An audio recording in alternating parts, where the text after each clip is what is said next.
Hi everyone, and good morning from Germany. Today we are at Holiday Park. Main reason to go here was I really wanted to finally ride Expedition GeForce.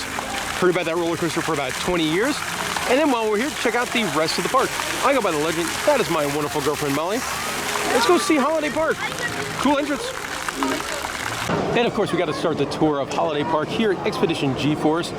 Ride I've been looking forward to for a long time. And it's awesome. For me, it lived up to the hype.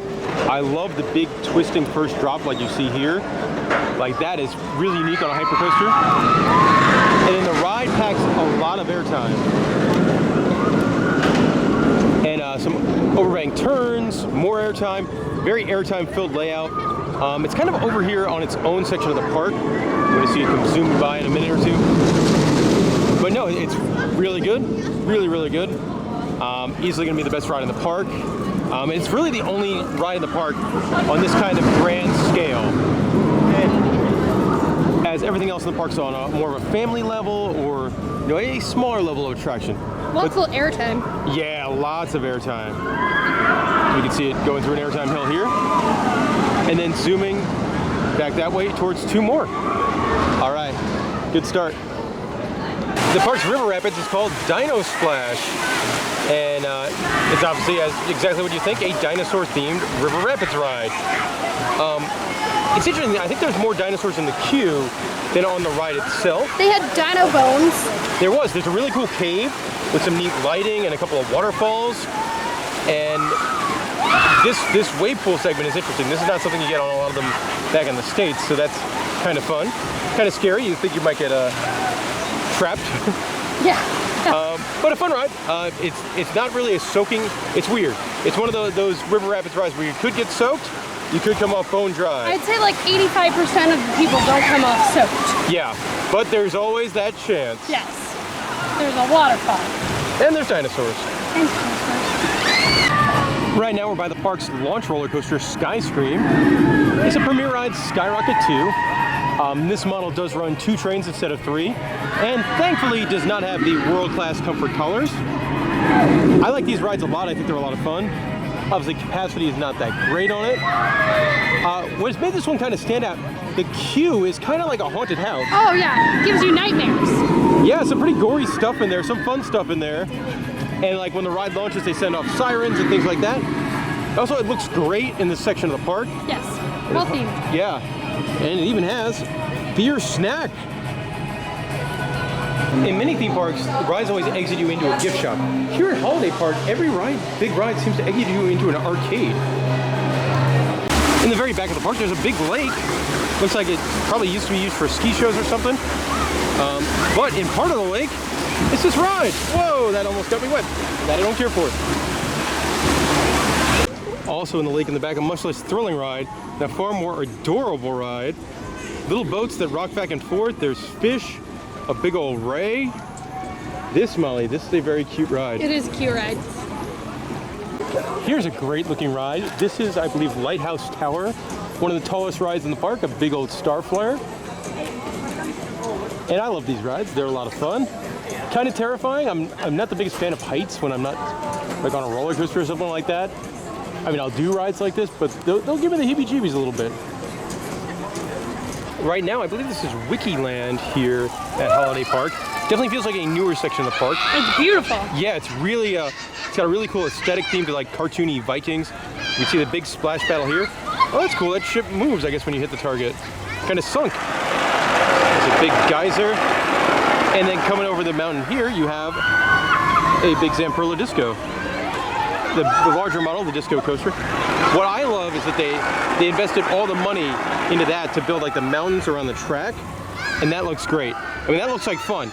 Not as fun as the splash battle, which, if you look at the kit on the map, is the most fun ride in the entire world. There's a pretty good sized log flume in the middle of the park in the Viking area. The big finale here is this double dip drop. Those are always fun.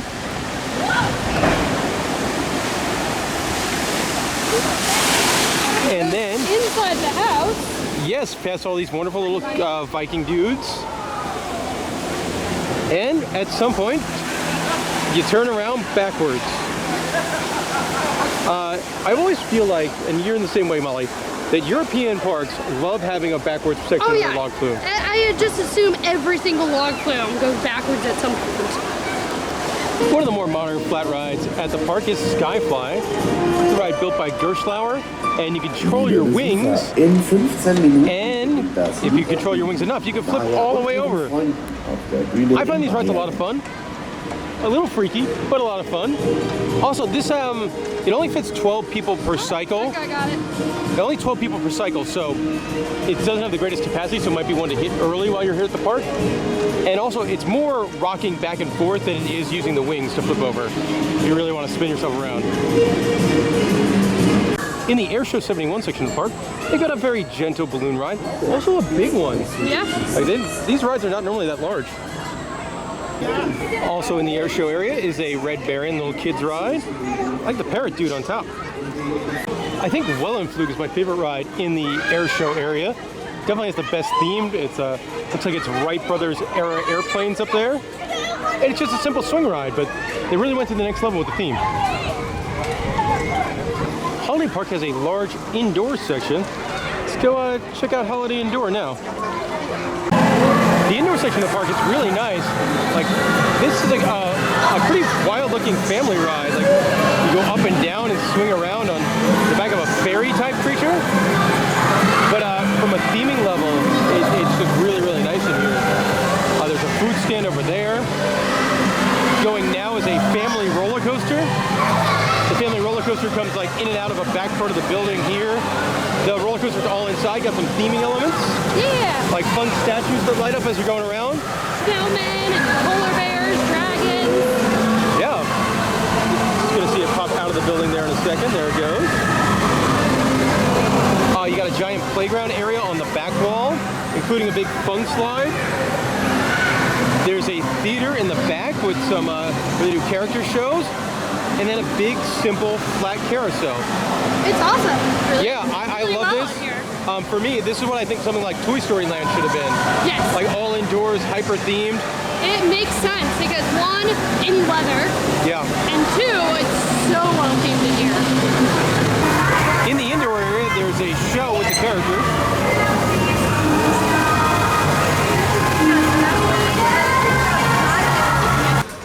In the front right corner of the park, there's a kids area, home to a Moose on the Loose type ride, where you ride on the back of their, I guess he's like a cricket or a grasshopper, and there's fun music. There's stations inside of a giant tree. Over here you can see one of those rides. It's butterfly themed, and this one you have to pedal, and the faster you pedal, the higher up you go. It's a pretty good sized spinning drop tower. It's pretty fast. Yeah, it's all themed to flowers. I find all kids' bumper car rides adorable, and this one is, well, no exception. In the middle, there's a trio of little kids' rides, whether they be little boats, tubs of fun, or ladybugs. This is a beautiful ride. Wow. It's very similar like Dumbo at the Disney parks. And very, very pretty. I think it has its own theme song that plays as the ride starts. I like how each flower has a different bee. Yeah. In the back of the kids area, there's a very tame hopping frog ride. And I like this. They've got a rock and tug, but they themed it to a log. It's fun looking. This building here is Berg Falkenstein, and this is where the park's dark ride is. It's an Omnimover style dark ride. Man, it is dark ride. Yeah, I misread the sign. I read it as Frankenstein. I was thinking it was going to be like a spooky house kind of thing. No, this like you go through a medieval castle where a lot of bad things are happening. Yeah, it's like a torture, a lot of torture. Yeah, a lot of torture and just weird stuff. Like there's a bear pulling down a jester's pants. There's a man on the john. And there's a giant dragon at the end. While I don't speak German, I would assume the carousel was built in 1879. Look at the elephant. The elephant. I like the ship that rocks back and forth. That's cool. Got some horses. What else do we got? a carriage. I mean, that's a really old, I mean, this carousel's almost 150 years old. That's crazy. Got tubs of fun, pig with its tongue out. A car. And an old-timey car. Pretty neat. One of the first rides you get to at Holiday Park is a very tall drop tower. One of the tallest rides in the park. Looks like they have 3 sides. Today they are running 2. But the park's not very busy, so that's kind of fine. Definitely a slow crawl once you get to the top. They were going good for a while. Now they're just building the anticipation and waiting. Alrighty, almost there.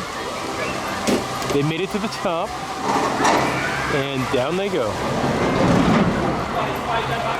Near the front of the park, there's some meet and greet characters. I believe these are some original characters over here, and then some very famous cartoon characters from the Paw Patrol series. Which ones are they? I don't know. Marshall. I really like the Main Street kind of entrance area to Holiday Park. Old-timey buildings meet cartoony buildings. Yeah, some are crooked and cute. Here's what I'm not used to from the American parks. They've got just a vending machine that serves different types of coffee. Making our way towards the very back of the park, there is a corkscrew that goes over the pathway. Now this is not a current ride. Looks like it's something old called Super Warble, which I think is kind of cool. Like, you got rid of the ride in 2013. It was probably not a great ride, but you still kept a piece of it over the pathway. Yeah. Like, I would be completely cool with like Cedar Point doing this on that horrible corkscrew roller coaster.